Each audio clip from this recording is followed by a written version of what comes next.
snow. Yeah, I haven't streamed in a week and a half, 2 weeks, 2 weeks. So I thought I'd come out here since it's a beautiful day and go again. Give it a minute. Went home, was off last week, put myself back on the clock, and didn't get a load till Wednesday.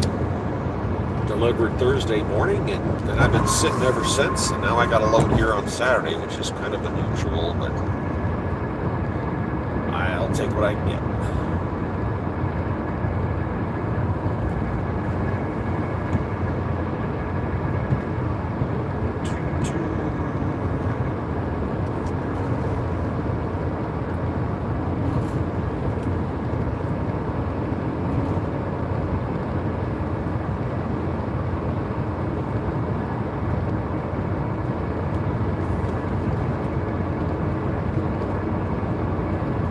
Just waiting for something to happen here.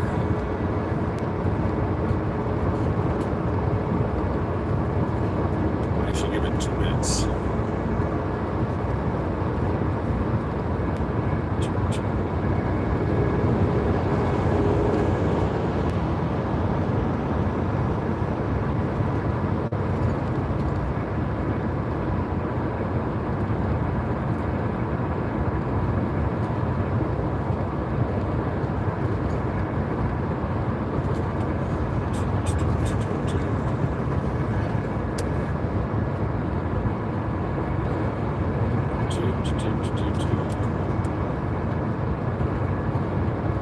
Alright, I got nobody on here, so just for fun, I'll just start babbling. We were allied with the Soviet Union during World War II under the philosophy of the enemy of my enemy is my friend.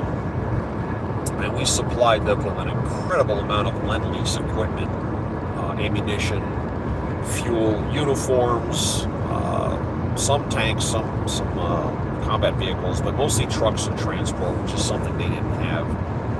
And basically kept them in the war. And they were very quiet about it, but they did admit later the reason they were able to move around and advance against the Germans was the transport we supplied for them. The quality of the vehicles that we gave, the Deuce and a Half and the Jeep. The Deuce and a Half is made by about 4 or 5 different manufacturers. The quality difference was absolutely incredible, and the Soviets even admitted it. And that's what kept them able to move forward and to fight against the Germans. The war ended, and that Allied situation quickly disintegrated. The Soviets wanted to have control over Eastern Europe, and towards the tail end of the war, when they were headed towards Berlin, they had the option to shoot at Berlin and take it, but they stopped and they went south because they wanted to occupy Romania, Hungary, Yugoslavia. They wanted to occupy as much real estate as humanly possible to get under their control, which is what they did. And it was Winston Churchill that said that an iron curtain has descended upon Eastern Europe, cut them off from the rest of the world. And that's where the Cold War started. Everybody started getting shaken and rattling and maneuvering against each other. It was, kind of an interesting but ugly time in world history. And part of the deal at the end of the war, they made an agreement. The Western Allies and the Soviets made an agreement. They drew a line, which I believe was the Elbe River in Germany, that said the Western forces will stop here, and the Soviets were going to take Berlin and continue on to the Elbe. So there's the line. And when the shooting stopped and everything calmed down, they agreed to have a joint occupation of Berlin. And where the ruse was is they didn't say when that joint occupation was going to end. There was no actual date for it. So, of course, once the war's over, some time goes by, the Soviets want, the Western Allies out of West Berlin, and they said, no, we're staying. And that's the Berlin airlift you've heard about. That's when they cut them off, trying to starve them out. It didn't work. So the Soviets decided their system, of course, their mindset was the Soviet socialist system. The communist system was better than the American, Western capitalist system. So they were going to allow these two societies to live side by side, so people could see the difference of how much better it was on their side, which obviously it wasn't, because they started losing people left and right. They put up the border, the Iron Curtain, it kept people from Eastern Europe flooding into Western Europe. And the only place you could walk around freely between sides was in West Berlin and East Berlin. And like I said, they were losing something like 1,500 people a day would cross into West Berlin and get on a plane and fly out. So their entire workforce, their population, their educated people, everybody was basically bailing out. Hey, Don Gretsch, how you doing? They were bailing as fast as they could, and that's kind of where, they're embarrassed by, because what they were offering, that socialism and the communism, what they're offering, nobody wanted.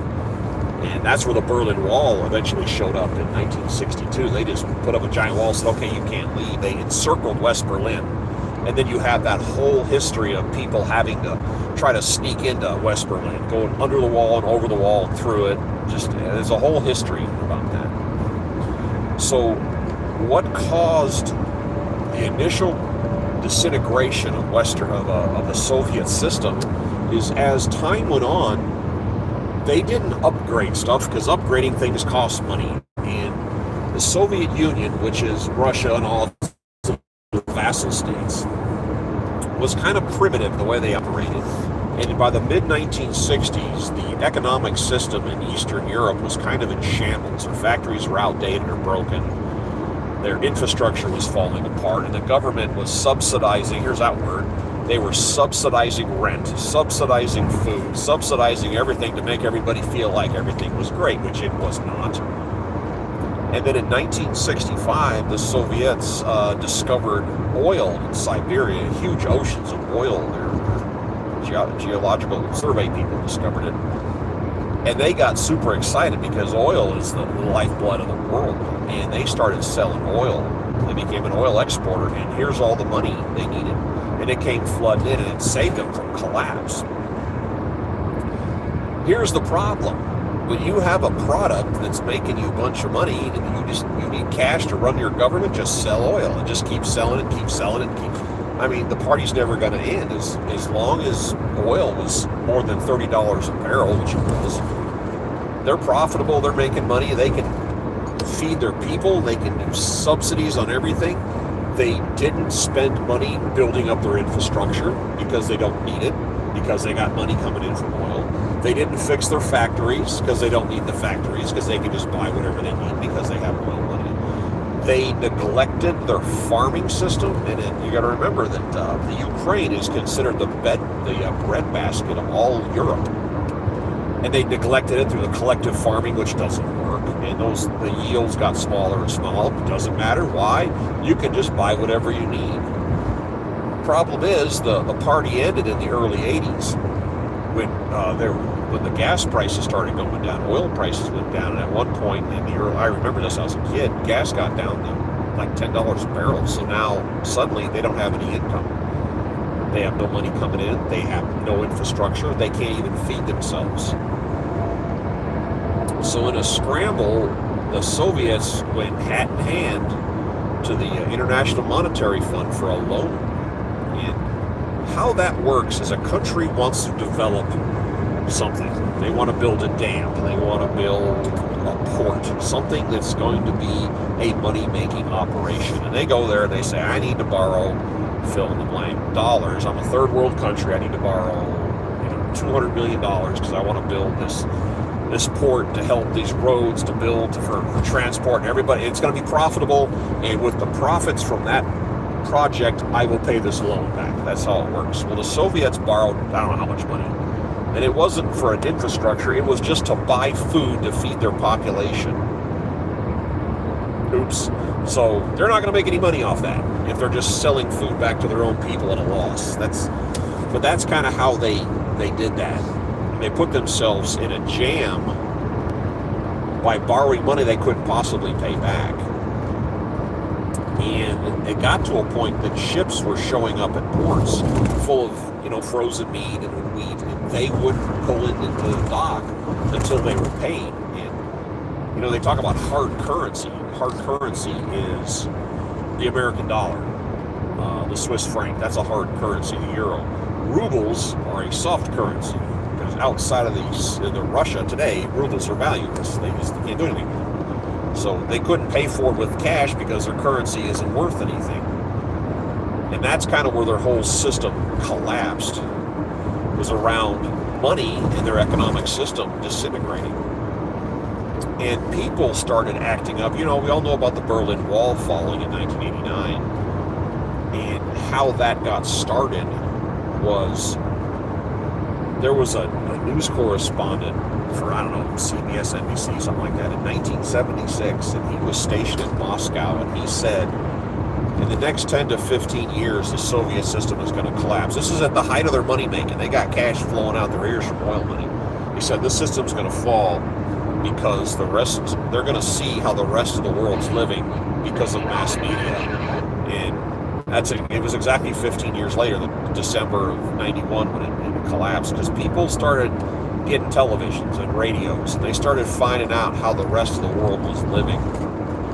And it was Romania or Hungary, I can never remember which, where the U.S. government built an embassy. They gave them a city block to build their embassy, and the guy who built it was pretty smart. He didn't just stick the embassy in the middle of this block and then put a fence around it. He built the embassy up against one of the sides, and there was a wall against one of the sidewalks on the side of the building.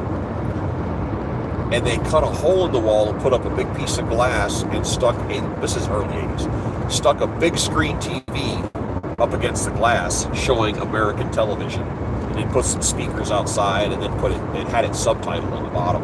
And then they put some cameras out there just to keep an eye on it. And they said at any time of the day or night, at any you could check the cameras and you could see people stand there watching the TV and reading the subtitles.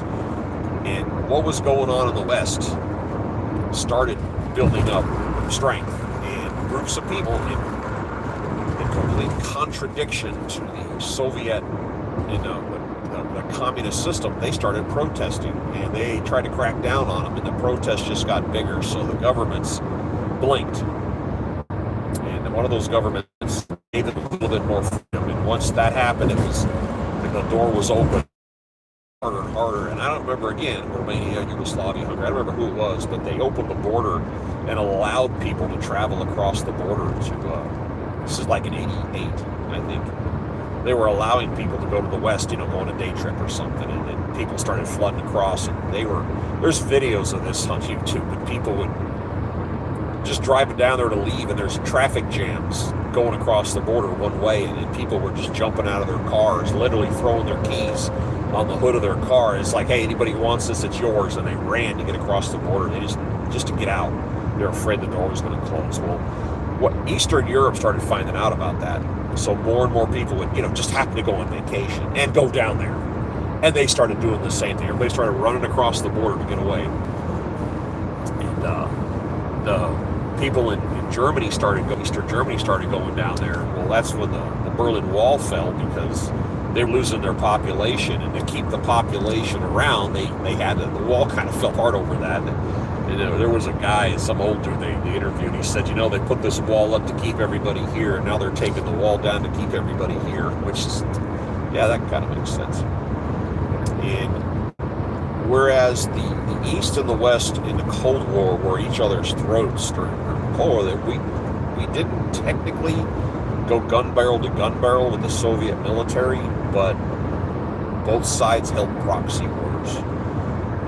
Proxy war would be Korea. We fought in Korea against the North Koreans, who were supplied by the Soviets, their equipment, their ammunition, and their technology. And in air-to-air combat, American pilots literally got in air-to-air combat with Soviet pilots. And they were pilots that had skills above your standard North Korean or Chinese pilot. They called them honchos. And there was more than one occasion when you're doing an ACM, air combat maneuver, I think called a rolling scissors, where you're canopy to canopy and you're going around in circles, both trying to slow down and get behind the other guy. And you could look up basically and see the other pilot. And the pilot, not an Oriental, not a Korean, not a Chinese, a white guy looking back at you. The Russians in 1990 admitted that yes, they had pilots fighting. That was one time Americans and Soviets shot at each other. So they're backing the other side against us, the North Koreans against us. We go into Vietnam, and they do it again. supplying North Vietnam munitions, technology, radar systems, and whatnot. And in 1979 to 1989, right when the financial problems started, the Soviet army rolled into Afghanistan because they're trying to work their way towards a warm water port. And we supplied the local yokels to fight them. So we kind of gave back what they did to us. We gave the Stinger missile and ammunition and sort of technology. So yeah, it was a two-way street. And now we've got this war going on in Ukraine with Russia. And here in the last few years, the Russians have kind of said, hey, we want to reestablish the Soviet Empire. We want to be big in the neighborhood. So they're trying. That Ukraine situation is a dumpster fire that, they figured, we'll go in here and just kick these guys. Well, they've been there 3 years. They've burned through all their stockpile of munitions. They've burned through all their tanks and their trash tanks. And now they're finding out their depot vehicles that people sold all the parts off of them and sold all the electronics, stripped the wires out of them, and just, it's a dumpster fire. Now the Russians are getting mad at NATO. Well, I'm going to invade Poland. Dude, you need to take care of this Ukraine situation that's burning up your entire military first. Then go on to the next one. Then you're going to beat up a little kid first, then tell them you're going to go take on the big kid later. Whatever. But but the one time, again, I'm back to the military aspect of it. The closest we ever got, United States fighting the Soviets, was the Gulf War. Because the Iraqi army was trained by the Soviets. They had their equipment, they had their tactics, they had their doctrine, helping, advising, and telling them what to do. Looks like I lost reception there for a minute. They had the Soviet advisors literally standing next to the Iraqis, telling them what's going to happen, what to do, how to respond, and then they got completely run over. So suddenly their hardware is showing that their equipment is wildly out of sync with modern warfare, and then they were selling weapons. The Soviets were selling weapons all over the world. All of a sudden, these weapons orders started getting canceled because that war kind of proved that what you guys are selling doesn't really work. The Soviet philosophy of warfare was to fight World War II all over again, which is have lots and lots and lots of stuff and just assume that you're on par with your enemy and you're just going to outnumber them and steamroll them. And that's what they tried. The problem is the American military doesn't fight like that. They go in surgical and pour them apart. And the kill ratios between Soviet-made equipment, the Iraqis, Soviet equipment, American was substantial. It was like tank kills were like 400 to 1. I mean, it was absolutely ridiculous how lopsided it was. And that was kind of the nail in the coffin. So by the mid-late 80s, their economy was in shambles. They weren't making any money. They didn't have any infrastructure. Their military, which was a big chunk of their budget, was completely ineffective. And all of that kind of came to a head. You can't subsidize. You don't have the money to subsidize people's living. You don't have food. You don't have anything. Your country is literally just collapsed on itself. So propping up all this stuff they were doing just fell apart, and they were giving money to Cuba and Poland, and they were spending money everywhere they didn't have. They were writing out checks, and it collapsed on itself. It didn't require us to roll in there and shoot them up. It just fell apart, and that was the end of it. Eastern Europe gave in, and the last vestiges were the Soviets. They actually had a coup. I think it was in like August or September of '91, because the people in power, the people who get special treatment, they don't want to give that up. They could see the writing was on the wall that it was about to shut its doors, and they're like, nope. We're going to stay in power. We're going to stay with, we're going to have all these benefits, and all this wonderful stuff's going to be here for me. Yeah, it didn't work.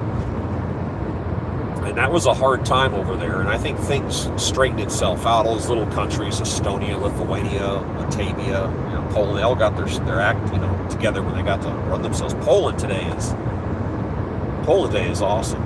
Universal Uno, what's up? Slow, you reached 26 ahead of us. I am on, what am I on? I'm on 70 East in Illinois. Here it's a Saturday, and I am strolling towards the pickup. I'm supposed to get it at 4. It says I'm going to get there at 1. It's 2 crates going somewhere in Louisville. I don't even know where. I haven't looked that far ahead. And I'm just heading over in that direction. Have you noticed gas prices are going down, by the way? I'm kind of enjoying that. I caught fuel coming up here to Missouri at $2.18 at one point, which, comparatively speaking, is free. Back in 22, gas was running up to $5 a gallon out here, which that's why I stopped doing this. Couldn't afford to live. And I'm only going 61. I'm just kind of strolling right now. I'm in no hurry. But that's something I was thinking about today. I listen and read about history. History in the 1990s was the Soviet Union collapsed because of us, because of the West. Well, yeah, there's a little play in that, but what killed them was oil. Like I said, they had oil and they were making money and just sell more oil and they got money flowing and life's good and there'll never be a rainy day. Well, the rainy day hit when the oil prices dropped and they had nothing. They didn't have an infrastructure. They were all dependent just on oil, and that killed them. You got to diversify a little bit. I hear it's like there's these people that don't like Trump. They say, oh my God, he's bankrupted businesses. The guy's literally been involved in something like over 1,000 businesses. That's how diversified he goes. And the marketplace changes and stuff goes wrong. And there is a legal procedure, a process. If something just goes under because, not that you've done anything wrong, it's just the world changed. And Atlantic City would be an example of that. Atlantic City used to be a banging happening place for gambling. But now every Indian reservation in the area does gambling, and all the crowds kind of shifted away. So if you had money invested in a 1,000-room hotel in Atlantic City, guess what? You're out of money because no one goes there anymore. And I think one of his businesses that went under was in Atlantic City. But I think he's had 6 bankruptcies against 1,000, literally 1,000 businesses. And most people try business once, and it's hard. That's a rough thing to do, and it doesn't work, and that's it. You're out. So yeah, the world changes. And what killed the Soviets is the world changed. Everybody got to see what was going on, and got to hear what was going on, and they didn't like what they were living under. And now they're over there trying to take over the Ukraine. They're just going for a land grab because they picked up Crimea. That was under the Obama administration. Obama just stood back and watched. And then Trump came into office in 2016, and he started passing weapons, real weapons, to the Ukrainians. And that's what caught the Russian army off guard, is they had like the Javelin missile, which I didn't even know that existed because I've been out of the military so long. They started using some high-tech weapons, and it just caught them off guard. Now it's turned into a drone war, which is a whole new thing. Wow, that's a whole new thing. Something else going on in the world that I didn't know about was Iran, which is a very populous country, has no water. Everywhere you go, if you drill down far enough, you'll find water. There's an aquifer, and Iran has an aquifer. It has that subterranean water, which is kind of like a sponge and a shock absorber for the land around it, for seismic activity and earthquakes. And well, that guy's in a freaking hurry. Jeez. Seismic activity, the ground shakes and adjusts and moves a little bit. Well, Iran's population is so big, they've plugged into their aquifers and have sucked them dry. They are literally out of water. And they've given themselves 2 problems. One, the water. 2, with no water being down there, they took out the shock absorber. So now, Tehran, which is a very, very, very large city, is sinking. Because you left a bunch of holes down there, and the weight of city with nothing to hold that up, it's going down like 2 and 3 feet a year. The whole city is sinking. Which, if it went down in stereo, it wouldn't be as bad, but it's going down in chunks and sections. Well, you've got a building, half of your building drops a foot, the other half doesn't. You're going to have some problems because you're stressing it. And they're showing pictures today of monuments, like here's a mosque that's been here 1,000 years. All of a sudden, there's a massive crack in the wall because the ground underneath it is leaving unevenly. They also have natural gas and water lines underground under the city, and when the city settles, it's breaking gas lines and whatever power, whatever they got down there are breaking. So you're pumping natural gas into a void down there someplace, and they're looking at a time bomb. And the only thing the government's talking about is packing up and moving down to the coastline. Not the rank and file, just the elites are going to pack up and leave. And then you leave, 10 million people behind. Problem is they don't have any money. Their coffers are empty. They spend all their money on their military. They have no money to fix any of this, and they don't really have a plan. So Iran is about to become really, really, really unstable. And the population is just not going to sit there and die of thirst. They're going to pack up and go somewhere. And you look at the map, I mean, Afghanistan can't do anything for them. They're going to go probably towards Turkey. And Turkey doesn't want them. Turkey's got their own issues. So there's going to be some really interesting geopolitical stuff going on in Iran the next 6 months a year. Just got to wait and see this world we live in. It's got a lot of hot spots, a lot of dangerous stuff going on. Anyway, what's everybody doing today? I'm happy I'm driving because I delivered my load early on about noon on Thursday. Didn't get a call Thursday, didn't get a call Friday, and I went great because the weekends traditionally are very, very, very slow, and I'm just happy I got a load today. Gets me moving. I don't mind having a break, but I can't just lay there and not do anything. It's frustrating when you're out here on the road. But that's my excitement for today. Just thinking about things happening in the world. I've been experimenting by playing video, shooting video, and playing a certain kind of music just so you can see what's going on. And I'll probably do it again later today.